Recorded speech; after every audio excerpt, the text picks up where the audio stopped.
Tribuners, apa kabar Anda pada sore hari ini? Dan senang sekali sore hari ini Noris kembali hadir menyapa Tribuners, dan dimanapun Tribuners berada semoga selalu dalam keadaan sehat.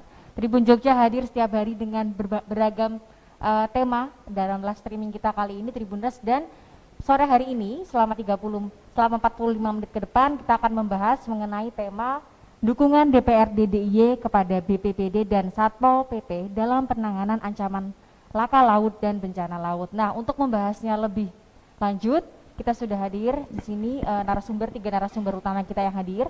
Yang pertama, Wakil Ketua Komisi A DPRD DIY Pak Suwardi, kemudian Kepala BPBD DIY Pak Biwara Yuswantara, kemudian Kepala Satpol PP DIY Pak Novia Rahmat.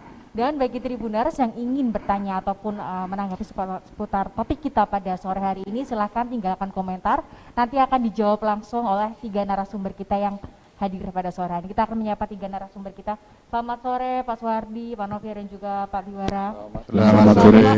Assalamualaikum warahmatullahi wabarakatuh. Salam sejahtera untuk kita semua. Wabarakatuh.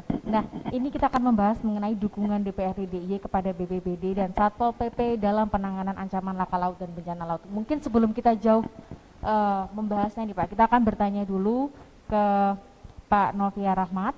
Ini Pak Noviar, kalau melihat ini Pak, angka laka laut ini di perairan DIY akhir-akhir ini seperti apa Pak? Apakah jumlahnya setiap tahun itu mengalami peningkatan kah atau bagaimana nih Pak? Baik, terima kasih Mbak Noris ya.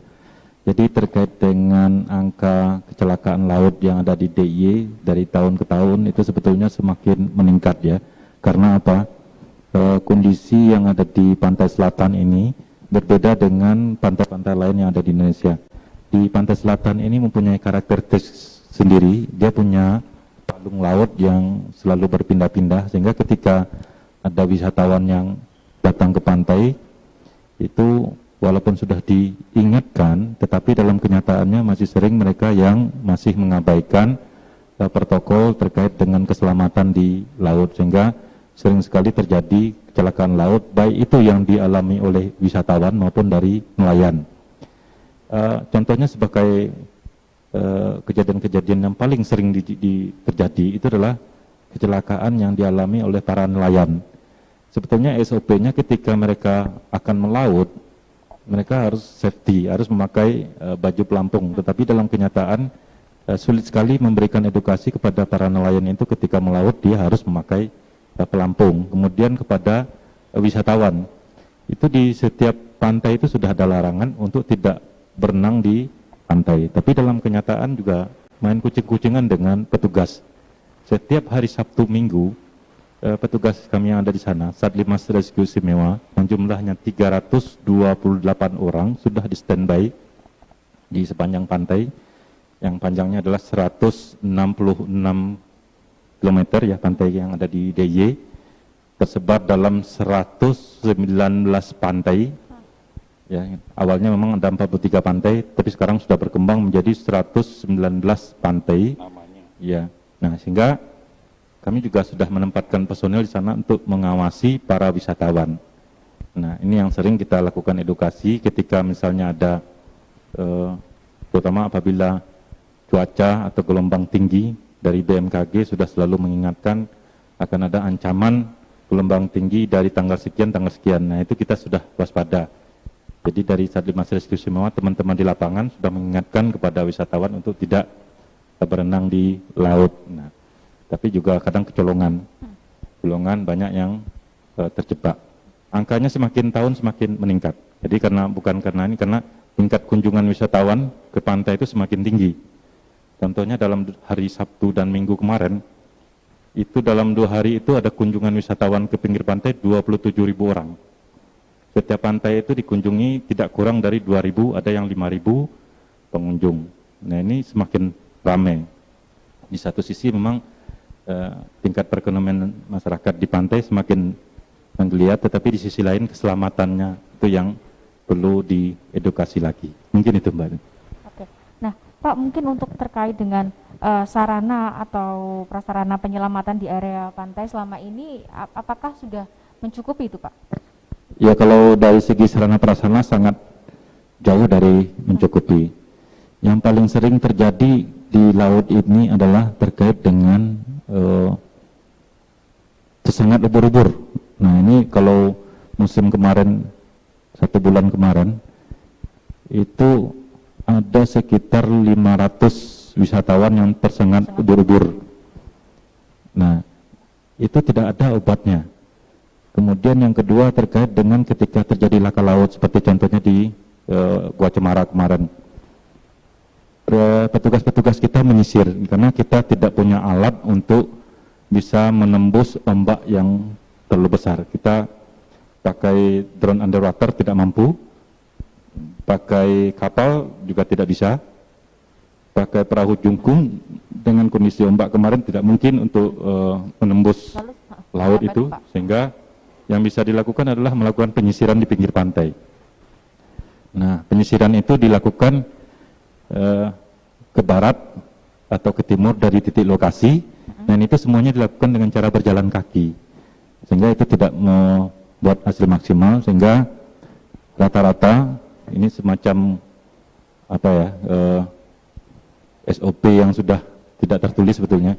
Selalu ketika ada yang tenggelam di laut, munculnya 3 hari. 3 hari baru dia muncul ke permukaan. Nah, dari petugas bisa menemukan mungkin dalam waktu 4 hari atau 5 hari. Dan itu perlu waktu untuk melakukan penyisiran. Seperti yang di Gua Cemara belum tentu tempat kejadiannya, kemudian korban juga muncul di sana. 1 korban kemarin ditemukan di daerah Congot, yaitu di daerah Kulon Progo. 1 korban ditemukan di Pantai Trini, yaitu di daerah Gunung Kidul. Itu 40 km dari lokasi korban. Nah, itu butuh sinergi antara satu lokasi dengan lokasi yang lain. Nah, ini yang terjadi di sepanjang pantai. Nah, perlu sebetulnya sarana-prasarana seperti kita masih kekurangan tabung oksigen. Kita belum punya. Kita masih kekurangan ambulan. Kita masih kekurangan alat-alat dalam melakukan pencarian terhadap korban. Selama ini memang ada dukungan dari Basarnas, tetapi jumlahnya juga sangat terbatas. Dukungan dari Polairut, tapi juga sangat terbatas. Sehingga kami sangat membutuhkan juga penambahan alat-alat atau sarana prasarana yang dibutuhkan. Selama ini banyak sekali yang terkait dengan laka laut itu kita dibantu oleh relawan, oleh komponen-komponen lain. Misalnya ketika ada laka laut, maka yang kita butuhkan ada posko, tentu perlu tenda, perlu genset, dan lain-lain, termasuk biaya operasionalnya. Nah, ini yang sampai saat ini masih terkendala dalam pelaksanaannya. Mungkin itu, Mbak. Oke, terima kasih Pak Noviar. Kita ke Pak Suwardi. Pak Suwardi, tadi Pak Noviar mengatakan bahwa kekurangan oksigen, kekurangan ambulan, dan juga masih ada penambahan alat ya. Seperti apa lalu Pak ini kalau dari Dewan sendiri untuk dukungan terhadap ini Pak, ini Pak? Oke, terima kasih Mbak. Salam untuk Tribunner Jogja ya, yang selalu mengangkat hal-hal aktual yang terjadi di DIY dalam rangka bersama-sama kita melakukan pembangunan secara utuh di wilayah DIY. Berkenaan dengan aktivitas masyarakat di pantai, di lautan, potensi ini sesungguhnya adalah anugerah dari Allah, Tuhan Yang Maha Kuasa, yang harus kita syukuri, bahwa di sana menjadi ajang wisata bagi masyarakat yang tidak kita batasi ruangnya, datang dari Jogja atau datang dari luar Jogja. Dan sesungguhnya itu sejalan juga dengan semangat dari Gubernur DIY bahwa pembangunan yang akan dilakukan pada masa sekarang dan selanjutnya, pintu gerbangnya Jogja itu ada di selatan sana gitu. Sehingga perhatian secara lebih khusus gitu terhadap pembangunan yang ada di Jogja mesti harus konsentrasinya jelas, yang khususnya di kawasan daerah selatan. Oleh karena itu, kalau kita melihat dari sisi karakter masyarakat begitu, tidak tua, tidak muda begitu, main api, main air itu senang. Main air, main api itu senang. Anak kecil diajak ke kolam renang senang. Nah, di lautan juga senang karena di sana bisa bermain air kan begitu. Oleh karenanya kepada pemerintah sudah menjadi sebuah kewajiban. Karena wilayah ini menjadi wilayah wisata, ya, menjadi wilayah wisata, oleh karena dalam rangka kita menyelenggarakan wisata itu harus dipenuhi dengan beberapa ketentuan. Satu, daerah-daerah mana itu yang bisa untuk tujuan wisata? Di bagian-bagian laut yang mana masyarakat yang boleh mendekat itu. Mesti ada inventarisasi dari pemerintah daerah istimewa Yogyakarta. Mana yang rawan terjadinya kecelakaan dan mana yang tidak. Yang kedua, bahwa setelah itu diinventarisasi mesti harus ada tanda-tanda atau rambu-rambu dan rambu-rambu yang senantiasa bisa dilihat dengan mudah. Yang ketiga, tenaga-tenaga kerja yang harus membantu di dalam rangka melayani para wisatawan, entah itu SAR yang dimiliki koordinasinya dengan Pol PP, SAR kita itu namanya SAR Rescue Istimewa, beda dengan yang lain Pak, SAR Rescue Istimewa. Nah, nanti istimewanya di mana kan begitu kan? Ini harapan kami memang kepada mereka ada sebuah pembinaan yang jelas dari Satpol PP begitu. Kita lihat siapa sesungguhnya yang bisa masuk dalam SAR Linmas ini gitu. Kriterianya bagaimana sih sehingga teman-teman kita yang bekerja di sana yang diwarnai roh awal sesungguhnya adalah sebagai relawan ini bisa melaksanakan tugas secara optimal.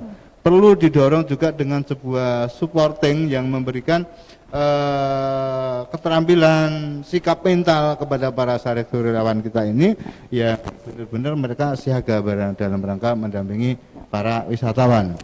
Sarana prasarana ini ibaratkan kita kebutuhan kita ini pokok Mbak. Manusia tidak makan ya tidak terpenuhi kebutuhan pokok makannya gitu. Nah, mana mungkin para SAR kita itu bisa menangani laka laut jikalau di sana kemudian tidak ada sarana prasarananya. Contoh kapal apa namanya Pak? Kapal jungkung. Kapal jungkung itu. Daerah tertentu ini sudah membutuhkan juga ada aspirasi yang masuk kepada kita, sudah mengusulkan ada jet ski. Kawasan 166 km yang kita punya di DIY ini bisa dihitung oleh Pak Biworo, oleh Pak Noviar gitu. Sesungguhnya jet ski-nya itu mestinya harus ada berapa. Sekarang baru ada berapa. Atas kekurangan itu kemudian bagaimana kita mensikapi, karena ini kebutuhan yang harus kita penuhi gitu. Kebutuhan yang harus kita penuhi. Kalau tidak ya